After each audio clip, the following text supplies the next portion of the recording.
It happened in a moment that shattered the air. The kind of moment where the tension that's been building for months finally bursts open, loud and undeniable. I stood in my own kitchen, the smell of a home-cooked meal still hanging in the air, and I heard the words that would break whatever fragile peace we had left. No wonder you can make a home-cooked meal. You don't do anything else with your day. They were said casually, almost offhand, but they landed like a slap. I froze. My hand was still on the serving spoon. My guests were chatting in the other room, the clink of glasses and the low hum of voices filling the space. But in that moment, all I could hear was the echo of her words. My daughter-in-law, 22 years old, married to my oldest son, standing there with a smug little twist to her mouth, like she'd just told me the truth I needed to hear.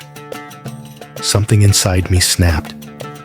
I turned to her, my voice steady at first, but hard with every word. "You need to respect me, or get out of my house." She blinked at me like she couldn't believe I'd said it. Then her eyes filled with tears. Real or not, I didn't care. "I mean it," I told her. "Get out." And I did something I'd never imagined I'd do. I kicked her out, my own son's wife. The room went silent. My son's face flushed with anger. And just like that, the night spiraled into a fight I knew would leave scars.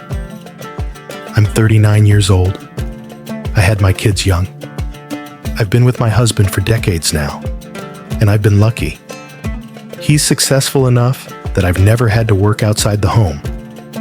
I spent years as a stay-at-home mom, raising my kids, keeping the house, running the dozens of invisible errands that make a family's life function.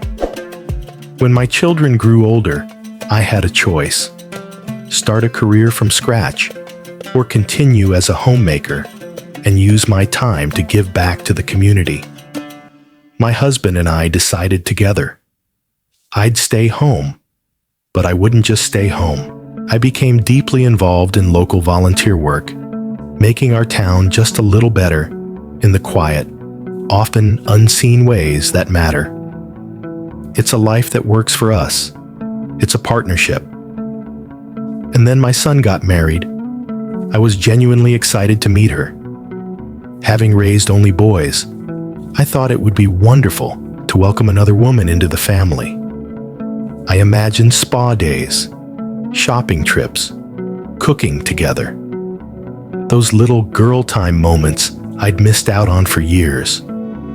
But from the first meeting, I knew it wasn't going to be that simple. We met at a restaurant. It was a large bill, and I offered to pay. She looked at me and said, "How can you afford it? You don't work." I laughed it off in the moment. But that was the first of many small, sharp cuts. She's business-focused, as she calls it. Blunt. Direct. But in my experience, blunt often just means rude with a justification. Over time, the comments kept coming. When I handed her and my son their wedding gift, I said it was from both me and my husband. She smiled and said, "Just from your husband, since it wasn't your money." When I mentioned my volunteer work, she replied, "Well, that's not a real job. It doesn't make money." Little digs, every time we saw each other, always framed like observations, but loaded with contempt. I tried to keep the peace. For my son's sake, I swallowed it. I even spoke to him about it, hoping he might see how disrespectful she was being. Once, I even addressed it with her directly, trying to clear the air. Nothing changed. And then came that night. I had spent hours cooking for a small get-together. Everything from scratch, the way I've always done. The house was warm, full of people, laughter in the background. I was plating the food when she came over, looked at the dishes, and delivered that final blow.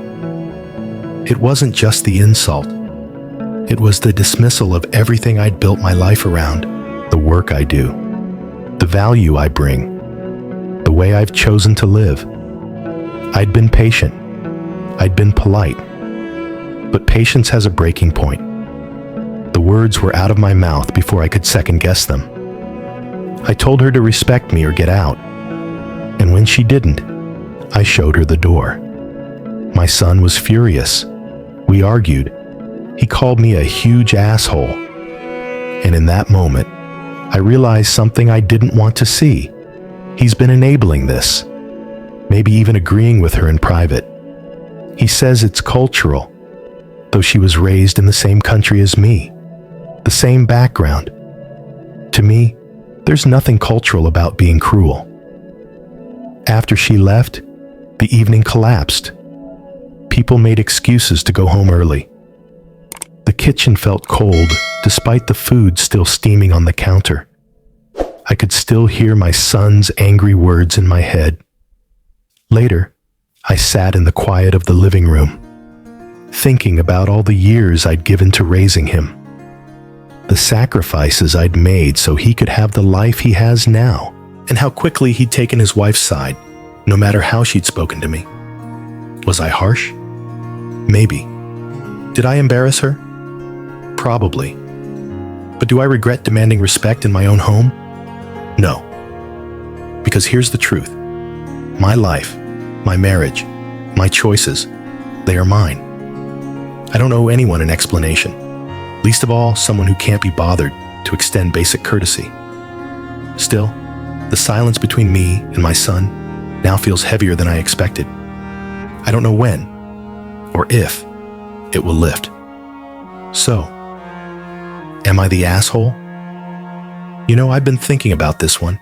It's easy to frame this as a simple in-law drama, but there's something deeper under the surface here. It's about the invisible labor that so many people, often women, do every day without recognition. The meals, the clean house, the errands, the planning, the emotional glue that holds a family together. None of it shows up on a paycheck, but all of it has value. When someone reduces your worth to a dollar amount, they're not just insulting your role, they're erasing part of your humanity. And if you let that happen long enough, it starts to chip away at how you see yourself. There's also the matter of boundaries.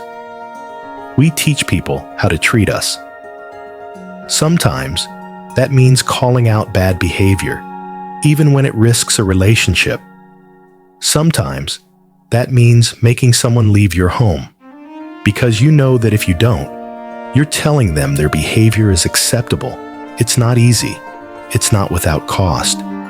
But respect is the foundation of every healthy relationship, whether it's between spouses, friends, or family. And if it's missing, everything else starts to crack. So here's my question for you. If you were in her shoes, would you have swallowed it to keep the peace? Or would you have drawn the line? And if you were in his shoes, whose side would you take?